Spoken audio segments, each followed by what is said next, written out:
Microsoft Azure AZ-104 certification dumps. Question number 5.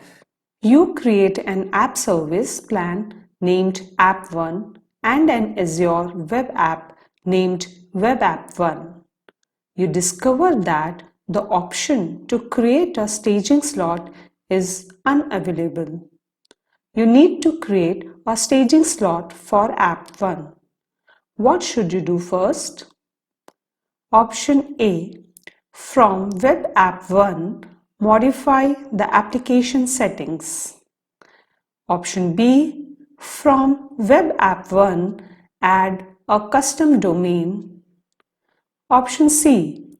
From App 1, scale up the app service plan. Option D. From App 1, scale out the app service plan. And the correct answer is Option C.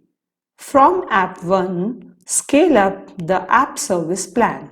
To learn more about Azure, please click on the given link below. And for more Azure dumps, please like, share and subscribe. Thank you.